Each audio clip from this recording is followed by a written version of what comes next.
Vamos dar sequência ao ensino que nós víamos falando na última aula. Abra suas Bíblias em Lucas 16. Eu vou fazer só uma revisãozinha para a gente relembrar, né? Que a gente só grava as coisas relembrando, né? Às vezes você pergunta assim, mas como que você consegue guardar algumas coisas? Relembrando. Nós temos a síndrome do esquecimento, isso é comum para todo mundo da era moderna, então isso é comum, esquecer, todo mundo esquece. Então nós vamos só recapitular. No último domingo nós falamos sobre Lucas 16 e nós abordamos a questão do estado intermediário. O que é o estado intermediário? É o intervalo de tempo que se dá entre a morte e a ressurreição. Porque quem morre hoje, o salvo que morre hoje, ele não está em estado eterno. Tanto é que nós sepultamos o corpo dele está glorificado? Não. O corpo dele está em estado eterno? Não, nós sepultamos ali, ele está aguardando a ressurreição. Então ele está aguardando a ressurreição. Espera aí, mas ele está dormindo? Não. Existe uma doutrina chamada sono da alma, que os adventistas tomam para si. Nós não cremos no sono da alma, porque nós vemos que esse relato aqui são relatos de pessoas que já morreram e estavam conscientes, o relato de Lucas. Então nós não cremos no sono da alma. Tanto é que Deus, o Senhor Jesus, em dado momento, fala assim: eu sou o Deus de Abraão, Isaac e Jacó, eu sou o Deus dos antepassados. Eles não estão mortos, eles não estão dormindo no sono da alma, esquecidos. E esse texto, se nós observarmos esse texto aqui de Lucas 16, ele dá um relato de pessoas que morreram e estão conscientes. Então existe a doutrina do sono da alma. Eles dizem que as pessoas estão inconscientes, dormindo, aguardando a ressurreição. Então deixa eu explicar para você como que é mais ou menos a doutrina do sono da alma, para você entender.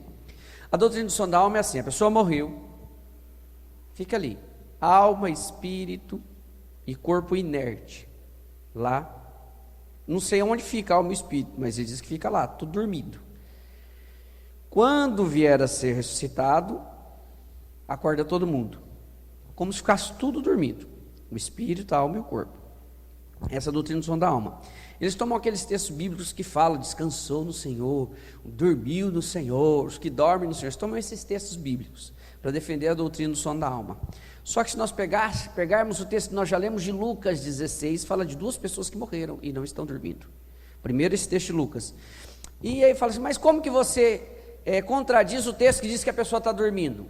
Sobre a ótica humana.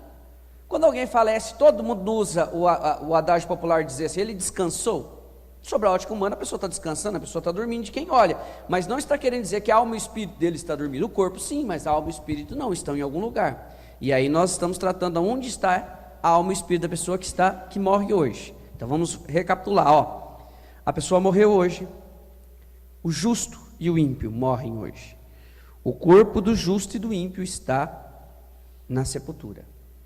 E a alma e o espírito dele está onde? Está em um lugar aguardando a ressurreição. Do justo, hoje está no paraíso, tá? Do ímpio, hoje está no lugar de tormentos. O justo vai ser ressuscitado dessa era presente no arrebatamento da igreja. Outra parte, no final da grande tribulação, que são os que se aceitarem Jesus na grande tribulação. O justo. E o ímpio? Lá no trono branco, de uma única ressurreição. Nós já vamos falar sobre a ressurreição. Então o que nós vimos na aula passada em Lucas 16, a partir do versículo 19? Nós vemos o relato aqui do rico e Lázaro. Nós vimos que os dois morreram, o corpo dos dois estava na sepultura, mas a alma e o espírito dos dois estava consciente. Tem uns que dizem que nós temos só espírito, outros que dizem que nós só temos alma, uma parte imaterial que a Bíblia chama de espírito e alma, a mesma coisa. Eu acredito que nós temos as três partes. Eu acredito na tricotomia, como diz em Tessalonicenses 5:23. O mesmo Deus vos santifica todo o vosso corpo, alma e espírito. Entendo que o corpo é isso aqui, o invólucro da alma e do espírito. A alma, o centro das emoções, a psique, de onde nós temos a psicologia, que trata das emoções, e o espírito, a parte nossa que tem comunhão com Deus, porque a Bíblia diz que o nosso espírito comunica com o espírito de Deus. Então o nosso espírito é a parte que tem comunhão com Deus. Por isso que o homem, quando peca, ele está morto espiritualmente, porque o seu espírito deixa de ter comunhão com Deus, tá? E a alma é o centro das emoções, da psique e tudo mais, da razão e emoção, e o corpo. Então quando a gente morre o salvo, o corpo está na sepultura, e a alma e o espírito está consciente aguardando a ressurreição, e é o relato que temos aqui. Observe bem, morreram os dois, o corpo dos dois estava no sepulcro, e a alma e o espírito do justo estava no seio de Abraão, e a alma e o espírito do ímpio estava no lugar de tormentos. É o fato que está aqui. Segundo fato que nós vimos, eles estão conscientes. Por quê? Porque um lembrou do outro, o rico lembrou do Lázaro. Segundo, se você observar, o rico lembrou que tinha familiar. Então ele lembrou, então há consciência. Terceiro, nós vimos que não tem demônio cutucando ninguém, porque não há relatos de demônios aqui, nós vimos onde eles estão. Nós vimos que em Apocalipse 12, eu cheguei a ver isso com vocês, né? Falei que Satanás não é o secretário, gerente, administrador do inferno. Falei isso para vocês, não falei? Em Apocalipse 12, nós vemos ali que fala que Satanás será lançado na terra, ele está nas regiões celestiais. Lemos em Efésios 6 e 12 também, que fala ali sobre as potestades do ar. Lemos em João 7, que o Senhor Deus eterno questiona Satanás: de onde você veio? De rodear a terra. Então nós falamos isso. Então nós mostramos que está consciente, mostramos que não tem demônio nenhum cutucando. E terceiro, não volta. Isso acho que eu não tinha falado para vocês. Não volta. Ah, eu vi a alma de um familiar meu. Não volta. A Bíblia não diz que volta. Tanto é que o rico quis voltar. Ele diz aqui, ó, ele queria que alguém viesse avisar, ó. Ele diz aqui no versículo 27, ó. Ele queria que alguém voltasse, ó. Respondeu ele, 16, 27 de Lucas: rogo-te, ó Pai, que o mandes à casa de meu pai, ó. Que o mandes à casa de meu pai, pois tenho 5 irmãos, que eles dê testemunho, a fim de que não venham também para este lugar de tormento. Então veja que ele queria que voltasse, para que desse recado para os irmãos, para que não viesse. Não foi autorizada a volta. Porque se a gente tem a Bíblia, para que voltar uma alma penada aqui para avisar você? Ô filho, vigia. É só ler a Bíblia. Foi o argumento aqui, ó. Versículo 29. Disse-lhe Abraão: tem Moisés e os profetas, ouça-nos. Se tem a Bíblia, para que alguém vai voltar aqui para avisar para você ficar esperto? Se já tem a Bíblia, qual a necessidade de voltar? Nenhuma, inútil. Foi o argumento aqui do pai Abraão: ó, já tem a Bíblia, já tem os profetas, já tem Moisés, que nessa época não havia o Novo Testamento ainda, só a Torá e a parte extra da Torá, que é os livros históricos e proféticos e tudo mais, só isso. Falou assim: tem a Bíblia, para que vai voltar? Não volta. Ah, mas alguém foi consultar lá um médium e voltou alguém lá e no médium. Então deixa eu explicar um negócio para você. Eu posso estar enganado, mas até hoje, do povo que consulta esses médiuns, que um dos mais famosos era o Chico Xavier, né? Tinha outros também, né? Mas do povo que consulta esses médiuns, a experiência que eu vi, as consultas, até hoje, eu não vi. Se alguém viu, pois me ajude com essa informação. Mas sempre os espíritos que voltam estão em lugares bons, tranquilos. Os relatos que eu ouvi, né? Não sei se teve ninguém que voltou e falou assim: ó, vigia que esse negócio aí que está pegando fogo aqui, eu estou sapecado aqui. E eu não testemunhei de nenhum que voltasse assim. Normalmente os que dizem que voltam, eles voltam, estão num lugar tranquilo, de paz e harmonia. Por pior que ele seja, viu? Sempre está num lugar bom. Então meu questionamento é esse. Primeira questão, alguém fala assim: ah, mas ele sabe de detalhes. A mulher vai lá consultar o médium, e o espírito volta e diz assim: sou eu mesmo, e eu vou dar sinal que sou eu gostava de... Vou usar um exemplo bem esquisito para você entender, e para a mulher saber que é o marido.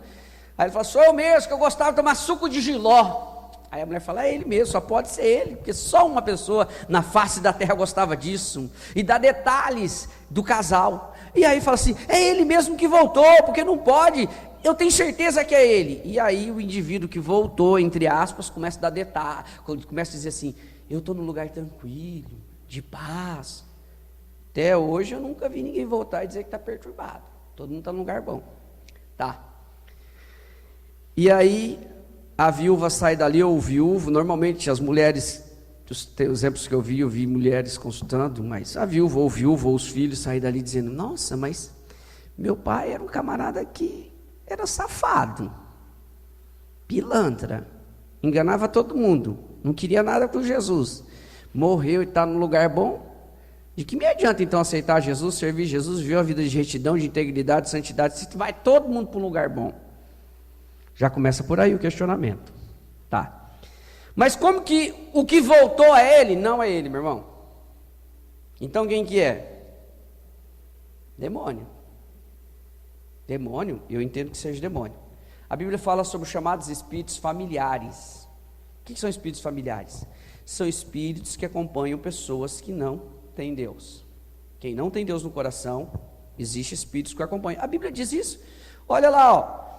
O próprio Senhor Jesus fala que quando o demônio sai, ele retorna e vê a casa limpa e traz mais 7. São chamados espíritos familiares. Não existe casa mal assombrada. Eu acho que existe casa bem assombrada, porque ali ficam os espíritos familiares. Eu lembro de um relato do pastor Jorge, uma vez, contando sobre espíritos familiares. Ele disse que foi num lugar aí dormir, ele meio que adolescente. Ele disse que na varanda assim tinha um lugar onde um senhor lá ficava sentado numa cadeira de balanço lá. E ele disse que pousava num quarto e tinha que cruzar essa varanda para ir no banheiro, ir ao banheiro. E ele estava no quarto, ele disse que quando ele saía do quarto para cruzar a varanda, que tinha escada, que um senhor que tinha falecido, que a cadeira, desculpe-me, tinha uma cadeira ali e um senhor que tinha falecido ficava naquela cadeira ali. E ele tinha que cruzar esse corredor. Ele disse que quando ele abria a porta para sair, o cabelo fazia assim. Aí ele fechava a porta, o cabelo fazia assim. Abria a porta e ia sair, o cabelo fazia assim. O que são isso? Espíritos familiares. Quem tem Jesus não tem isso, porque o Espírito está nele, no coração dele, o Senhor está com ele e tudo mais. Quem não tem o Senhor, Deus eterno, está na mão de quem? O mundo jaz em quem, meu irmão? Então não precisa explicar mais. E esses espíritos familiares acompanham a pessoa, sabe detalhes da vida dela, todinho. São seres espirituais, não há limitação de tempo, não há limitação de espaço físico, e sabe de todos os detalhes da vida, a pessoa vai lá e conta tudo e se passa da pessoa.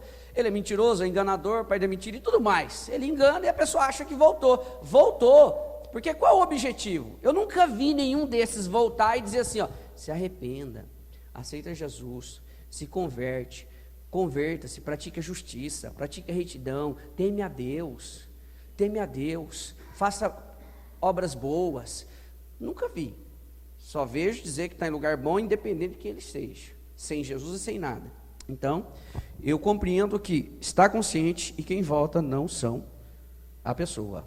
Aqui o relato diz que não volta. Hebreus 9, 27, olha o que diz aqui, ó. Hebreus 9, 27.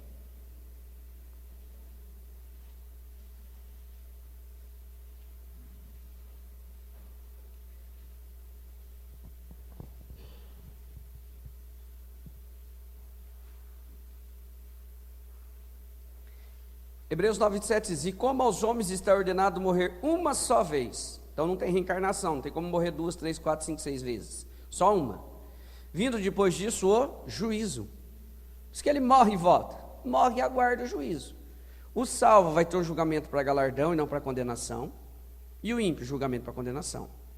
Então, só aguarda julgamentos, só. O salvo, o julgamento dele vai ser para galardão, e o ímpio para condenação. Por que o salvo não tem condenação? Por que o salvo não tem condenação? Por conta de Romanos 8. Romanos 8, abra sua Bíblia em Romanos 8. Antes de ler Romanos 8, eu vou contar um fato muito interessante. A gente está tratando de estado intermediário. Deixa eu explicar para você. Tratando de estado intermediário, tem uma doutrina católica romana sobre o purgatório. E normalmente o purgatório eles tentam encaixar aqui no estado intermediário. O que é o purgatório? Vou usar em palavras simples para você entender. O purgatório é um lugar de purificar, de purgar, de purgante. Lembra de purgante, de purgar e de purgar, de purificar, de limpar as almas daqueles que eles acham assim. São as almas daqueles que olha para a pessoa e diz assim, peraí, pôr ele direto no céu é um relaxo. Pôr ele direto no inferno é um desperdício. Então vamos dar uma purificada nele e ele vai para o purgatório para dar uma purificada, uma sapecada para ele ficar no ponto para ir para o céu. E aí lá no purgatório tem as obras meritórias que eles entendem, é missa, é esmola, é isso e aquilo, para tentar dar uma amenizada no fogo lá. Então é assim, o entendimento é esse. Ele não é tão bom para ir para o céu e nem tão ruim para ir para o inferno. Então dá uma purificada nele para ver se ele consegue chegar no ponto de ir para o céu. Dá uma sapecada nele. Singelamente é isso, a tese do purgatório. Eu não creio na tese do purgatório, porque uma vez eu fui questionado por um menino muito católico, inteligente, e estudioso, gostava de ler e tal, e ele soube que eu era evangélico. Ele falou assim para mim, trabalhava comigo, e ele falou assim, estagiário, e ele falou assim, Reinaldo, vocês creem na predestinação? Ele já começou assim, eu fiquei até assustado, falei assim, nossa, um católico, um moço de 17 anos, perguntou sobre predestinação. Isso já é doutrina mesmo que a gente lida em seminário, né? O cara tem que ter um conhecimento bom para perguntar sobre isso, né? Não é qualquer um, nem muitos crentes sabem o que é isso. Aí eu falei assim para ele, olha, existe na linha protestante o pessoal da predestinação e o pessoal do livre-arbítrio, calvinismo e arminianismo. Eu creio no livre-arbítrio, respeito quem crê na predestinação, mas eu creio no livre-arbítrio. Não vou entrar em detalhes, porque senão eu tinha que explicar muito. Aí ele fez uma segunda pergunta, vocês creem no purgatório? Aí eu falei, não, e eu vou te explicar por quê. E eu disse para ele assim, eu respeito o seu pensamento, mas eu vou te explicar por que nós não acreditamos no purgatório. Porque para nós o purgatório é um desrespeito ao próprio Senhor Jesus e o sacrifício dele. Para nós é uma afronta, eu vou te explicar. Respeite seu pensamento, mas eu vou te explicar. Seria como se o Senhor estivesse na cruz do Calvário e quando ele bradasse, está consumada a redenção, eu chegasse debaixo da cruz e disse assim, não está não, Senhor. Vai ter pessoas que o teu sangue não vai ser suficiente para purificar e vão precisar de um tal de purgatório para terminar a sua obra de redenção. Seria como se eu dissesse isso para o Senhor. Seria como se todo o sofrimento dele fosse inútil, ainda dependesse de um fogo para purificar. Se o fogo purifica, então por que Jesus morreu? Bastava o fogo, não é? Então Jesus morreu em vão? O Senhor sofreu em vão, porque vai ter um fogo que vai purificar igualzinho o teu sangue. Vai ter um fogo que vai justificar igualzinho o Senhor. Então, prezados, essa doutrina do purgatório ela é muito questionável. Eles pegam textos bíblicos ali, de Coríntios, 1 Coríntios 3, uma coisa bem obscura mesmo. Não há uma fundamentação bíblica, mais uma questão de tradição, salvo o melhor juízo, acho que foi Gregório II, em 585, um pouquinho antes, que começou a esposar essa doutrina do purgatório. É uma coisa bem questionável e antibíblica, não tem base bíblica. E eu vou mostrar para você porque não tem. Olha o que diz aqui em Romanos 8, ó. Versículo 1.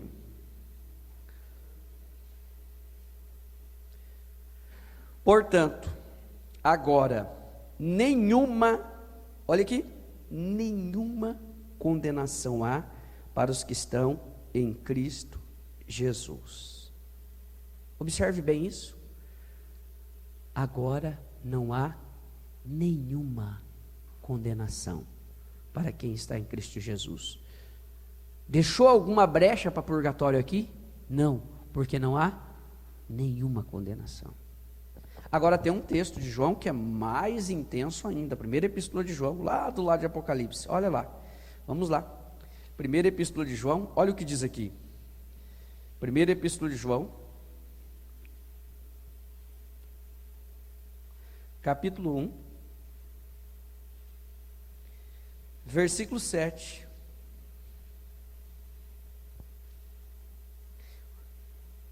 mas se andarmos na luz, como ele na luz está, temos comunhão uns com os outros, e o sangue de Jesus Cristo, seu Filho, nos purifica de todo pecado. Peraí, purifica de quanto pecado? Sobrou alguma coisa para o purgatório? Nenhuma.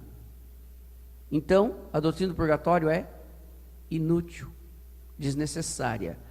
Jesus é autossuficiente, o sangue dele dá para salvar o mundo inteiro. Se tivesse mais uns 3 mundos, salvava também. O sangue de Jesus é autossuficiente. E a doutrina do purgatório para mim é um desrespeito ao próprio sacrifício de Jesus. Seria como se eu dissesse, olha Senhor, o Senhor sofreu tanto, mas vai ter um fogo lá que vai fazer o mesmo serviço do seu sangue, o mesmo serviço, vai purificar igual. Então, foi inútil o seu sofrimento. Para mim, uma afronta ao Senhor Jesus. Respeito o povo que crê nisso, eu não creio, porque para mim é um desrespeito. Então vamos lá, morreu hoje. O corpo está na sepultura, a alma e o espírito está consciente, do justo está, hoje está no paraíso, tá? Antes estava no seio de Abraão, hoje está no paraíso. Eu não vou explicar essa mudança, porque a gente ia demorar muito explicando essa mudança, mas hoje está no paraíso. E a alma e o espírito do ímpio está lá no lugar de tormentos. Os dois estão aguardando a ressurreição. Vão ressuscitar no mesmo momento? Não, agora nós vamos trabalhar com a ressurreição. Lembra, se você pegar a apostila sua aqui, abra, quem está com a apostila, olha. Nós falamos aqui, ó, a minha é um pouquinho mais antiga, mas nós falamos com vocês aqui. Definimos escatologia, ó, que é a primeira página, tá? Nós falamos aqui sobre o estado intermediário que ocorre com o homem após a morte, ó. Falamos sobre a morte, né? Ó, escatologia e doutrina da morte. Agora falamos sobre o estado intermediário que acontece com o homem após a morte, onde ele está. Falamos do Sheol Hades, que é o lugar onde há o mundo de habitação dos mortos, onde antes da morte de Cristo, a alma e o espírito do justo e do ímpio iam para lá, um no lugar de tormento, o outro no seio de Abraão. Falamos isso para vocês, e agora nós vamos falar sobre a doutrina da ressurreição, tá? Então vamos falar sobre a ressurreição, ó. O homem foi criado para morrer? Não, a morte é consequência do pecado. Morreu, ele morre, está aguardando a ressurreição no estado intermediário, a alma e o espírito aguardando a ressurreição do corpo. Então, acredita-se que o Enoque e o Elias, a pergunta do irmão aqui, aonde estaria o Enoque e o Elias? Acredita-se que eles subiu já transformado com um corpo glorificado e eterno, porque não teve esse interregno entre a morte e a ressurreição, já foi transformado de uma vez. Tanto o Enoque e o Elias, onde estariam eles? É um mistério isso. Tanto é que nós vamos falar sobre um outro grupo, que alguns estudiosos dizem que talvez esteja no mesmo lugar que Enoque e Elias. Porque a pergunta dele é interessante, observe a lógica, ó, preste atenção na lógica. Ó. Quem morre hoje, o corpo está na sepultura, e a alma e o espírito está aguardando a ressurreição. Quando ocorrer o momento da ressurreição, a alma e o espírito vai vir no corpo e tomá-lo e surge glorificado. É o que diz, nós vamos ler isso para vocês entenderem. Só que o Enoque e o Elias não aconteceram esse interregno de tempo, porque foram transformados automaticamente. O corpo não ficou na sepultura, já subiu transformado. Seria como se fosse o arrebatamento da igreja, entendeu? É um protótipo de arrebatamento da igreja. Já subiu transformado, porque não teve interregno de tempo. Não teve alma e espírito aguardando lá no estado intermediário, já foi uma transformação. Então assim, é uma situação de arrebatamento da igreja, que eles vivenciaram. E onde estariam eles? Está na eternidade, um lugar que nós não conseguimos definir, porque a Bíblia não diz onde estariam especificamente. É um mistério muito grande esse deles, mas existe esse fato. Vamos lá, Evangelho de João, capítulo 5, do Evangelho de João, vamos falar sobre ressurreição. Falamos sobre a morte, falamos sobre o estado intermediário, que todos aguardam a ressurreição, e agora vamos falar sobre a ressurreição. Observe bem esse texto aqui, de Evangelho de João, capítulo 5, versículo 28, Evangelho de João, lá nos Evangelhos, capítulo 5, versículo 28, diz assim, ó: não vos maravilheis disto, pois vem a hora em que todos os que estão nos sepulcros ouvirão a sua voz e sairão. Todos vão ressuscitar, todos. Agora olha o versículo 29, os que fizeram o bem sairão para a ressurreição da vida, os justos, e os que praticaram o mal para a ressurreição da condenação. Então observe bem que todos vão ressuscitar, o justo e o injusto, um para a ressurreição da vida e outro para a ressurreição da condenação. Todos vão ressuscitar no mesmo momento? Não. A ressurreição dos salvos é uma e a ressurreição dos ímpios é outra. A ressurreição dos salvos, ela se dá em 3 fases. A do ímpio em uma única fase, em um único momento. Então vamos lá, 3 fases. A ressurreição dos salvos, a gente usa o exemplo da colheita judaica para tipificá-la, para você entender. Como que era a colheita judaica? Ela se dava assim: se eu fosse um agricultor, fosse realizar uma colheita, eu não podia chegar lá e já ir colhendo, pegar e catar tudo, não. Antes do início da colheita, eu tirava um molho daquilo e ia oferecer ao Senhor. Chamava-se primícias. E oferecia a Deus, agradecendo a Ele, por conta do quê? A lavoura sempre foi uma atividade de risco. Hoje, com toda a tecnologia, já é. Imagina aquela época, que não tinha essas condições, a pessoa via pelo tempo, pela experiência e tudo mais. Mas a lavoura sempre foi atividade de risco. Então, antes de você colher, pega as primícias, leva a Deus um molho de primícia e agradeça a Deus, ofereça sacrifício, adore a Ele e agradeça a Ele pela colheita que você vai ter. Então eram as primícias. Depois que você ofereceu o sacrifício das primícias, você ia realizar a colheita. Aí você colhia. Quem é da roça vai entender o que eu vou dizer agora. Nunca jamais Por mais que tenha tecnologia, você consegue colher tudo de uma vez. Principalmente quando era manual. Sempre vai ficar alguma coisa para trás. Quando nós colhíamos algodão, nós tínhamos primeira apanha, segunda apanha, terceira apanha, quarta apanha, catação e tudo mais. A catação, terceira, quarta apanha já era catação. Quem trabalhou em lavoura de algodão sabe disso. Quebrar milho, você vai quebrar milho, vai ficar milho para trás. Não adianta. Não existe lavoura. Até hoje, com toda a tecnologia, eles fazem colheita, as máquinas às vezes não conseguem pegar em alguns lugarzinhos, vai ficar alguma coisa para trás para alguém retirar manualmente e tudo mais. Sempre. Então era assim, pega a primícia, o molinho, oferece a Deus. Vai fazer a grande colheita, colheu. O que ficou para trás, você não vai voltar colhendo. Mas como não? Não é seu. Deus disse, não é seu. O que você esqueceu de colher não é seu. De quem que é? É para os órfãos e para as viúvas. Seria uma forma de assistência social que Deus criou, meu irmão, para cuidar dos órfãos e das viúvas. Lembra do fato de Ruth? O fato de Ruth relata muito bem isso. A Ruth era uma viúva que voltou para a terra com a sogra que era viúva, e ela foi justamente pegar os rabiscos. Só que ela chegou lá, o Boaz, que era o dono da lavoura, tinha uns empregados, viu ela, gostou dela e falou assim para o empregado, olha aqui, ó, quem que é essa moça? Aí o empregado falou, contou a história da Ruth, tal. E aí o Boaz olhou, ficou meio gamado nela, falou assim, ó, deixa ela pegar em paz, e dá um jeito de derrubar um pouco perto dela ainda, dá um jeito de derrubar ainda.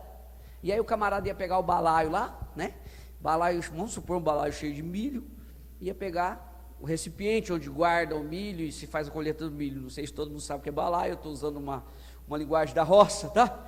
Mas normalmente feito de palha, um negócio grande assim. Ele foi pegar o balaio e caía lá os milhos no chão, ele disfarçava e pegava meio de lado e derrubava no chão propositalmente. No final do dia, se você ler o relato, você vai ver que a Ruth chega em casa arrastando um monte de milho até desproporcional, de comida desproporcional, e quando chega com essa comida, a sogra até admira, falou, mas aonde você foi pegar de resto e trouxe esse tanto? Aí ela contou a história e acabou casando com Boaz. Leia o livro de Ruth que você vai entender tudo que eu estou te dizendo. A Ruth foi colher o restozinho, os rabiscos. Então vamos lá para a sequência lógica, para você entender, ó. Primícia, oferecia a Deus, era um molho. Grande colheita, colhia o que dava, mas o resto que ficou, deixa para os pobres e para as viúvas, para os órfãos e as viúvas. A ressurreição ela acompanha essa lógica. Vamos lá em 1 Coríntios 15, para que nós vejamos sobre a lógica da ressurreição. 1 Coríntios 15.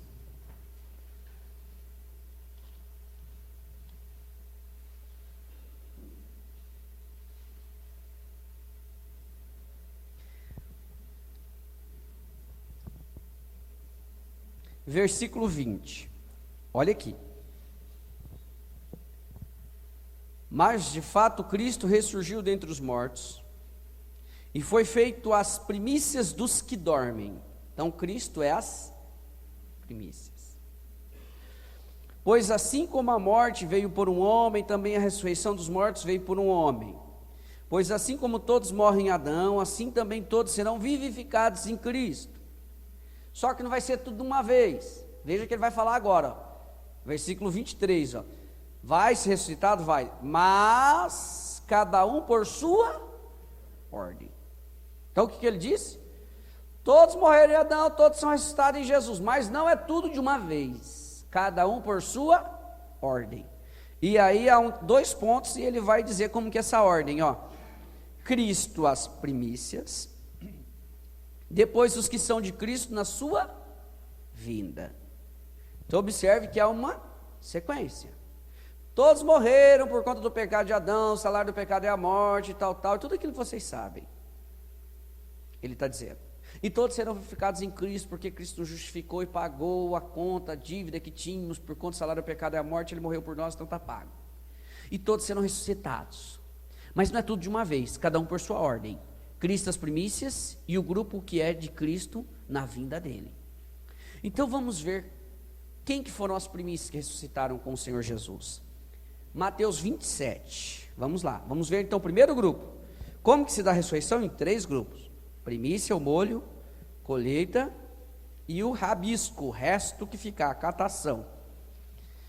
Vamos lá em Mateus 27, vamos tratar do primeiro grupo da ressurreição, que são as primícias. Jesus é as primícias? Sim. Agora uma questão que eu preciso colocar para vocês. O Senhor Jesus, como que eram as primícias? As primícias eram um molho que era oferecido. O Senhor Jesus, só Ele seria o molho? Só o Senhor Jesus, se só Ele ressuscitasse, Ele seria um molho ou um pendão, um cacho? Ele seria um pendão e um cacho. Se só Jesus ressuscita, não é primícia, é só um cacho. E a primícia era um molho, era um fecho. Se só o Senhor Jesus ressuscita, a primícia não estava configurada. Mas olha aqui, Mateus 27, 52 e 53. Abriram-se os sepulcros e muitos corpos dos santos, que dormem, ressurgiram. E saindo dos sepulcros depois da ressurreição de Jesus, entraram na cidade santa e apareceram a muitos. Veja, muitos corpos dos santos do Antigo Testamento ressurgiram, não são todos, muitos. E esse grupo que ressuscita com Jesus, assim que o Senhor Jesus ressuscita, é como se ele atraísse esse grupo com ele, para formar o quê? O molho das primícias. Se o Senhor ressuscita sozinho, ele era só um cacho, mas quando ele atrai, ele não atrai todos. Está dizendo todos? Não, está dizendo muitos. Um grupo ressuscita com ele para formar um molho. Fala, mas é muitos, então, mas os salvos da grande colheita são milhões, entendeu? Não. Então, muitos ressuscitam com ele, para formar o cacho da primícia. Então, a primeira já aconteceu já, as primícias já foram movidas, o grupo da primícia já foi ressuscitado. E olha que interessante, abra sua Bíblia em 23 e 9 de Levíticos. Que dia que era feita a oferta das primícias? Levíticos 23 e 9. Levítico 23 e 9.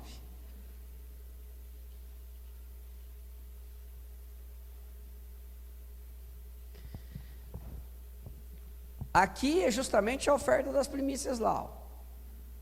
Só que olha que interessante. Levítico 23 e 9.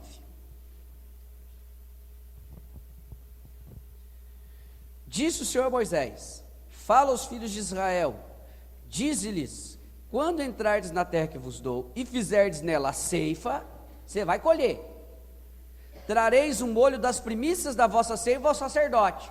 Está vendo aqui? A primícia. Você vai colher. Filhão, antes de colher ali, no início da colheita, você tira um molhinho. Está aqui, ó.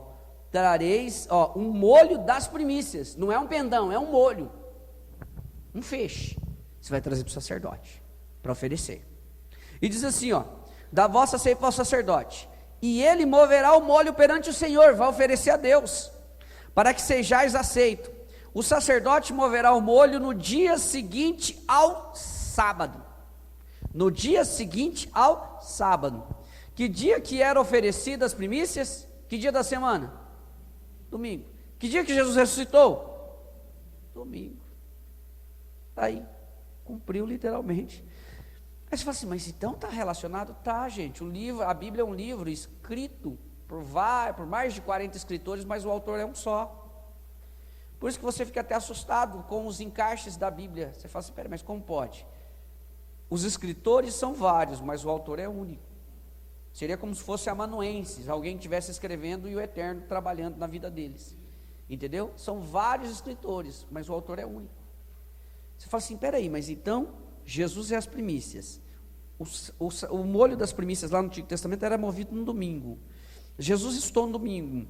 Jesus não ressuscitou sozinho para representar justamente o cacho das primícias. Sim, você vai lá em Hebreus 10, Hebreus 10,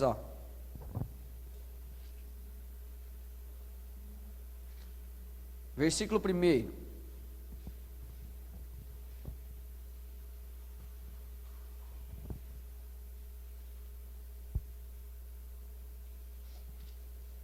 Olha o que diz aqui. A lei tendo a sombra dos bens futuros, e não a imagem exata das coisas. A lei era a sombra, ela era como se um reflexo, uma representação do plano eterno de Deus. Então, quando Deus manda ir lá, move as primícias e tal, ele já estava tipificando o quê? Já criando um tipo da ressurreição. A lei é sombra das coisas futuras. Então, nós já vemos que o primeiro grupo ressuscitou lá, com o Senhor Jesus, as primícias. E a colheita? Quando se dará a colheita? Nós estamos aguardando a colheita. E somos a parte da colheita. Então vamos lá. Vamos abrir a nossa Bíblia em 1 Tessalonicenses capítulo 4. Aqui é a colheita. O que é interessante aqui, de 1 Tessalonicenses, vamos fazer assim, vamos fazer o nosso interregno de 10 minutos, e aí a gente já entra falando sobre a colheita. Eu vou falar sobre a colheita e sobre os rabiscos. Aí no segundo intervalo a gente vai falar sobre os rabiscos, e vamos comentar com vocês se vai haver salvação na grande tribulação, porque muita gente pergunta, vai haver salvação na grande tribulação? Vai. A pessoa vai ser salva pelo seu próprio sangue? Não. E eu vou explicar que não vai ser salvo pelo seu próprio sangue. Todo mundo fala, vai ser salvo pelo seu próprio sangue. Não vai. Eu vou mostrar para você dentro da Bíblia que não vai. Não é eu que vou dizer. Então, vamos fazer o nosso intervalo de 10 minutos e aí a gente volta falando da colheita. Falamos da primícia, vamos falar da colheita, vamos falar do rabisco. E vamos dizer para você como que vai ser o contexto da grande tribulação e se vai haver salvação. Deus abençoe.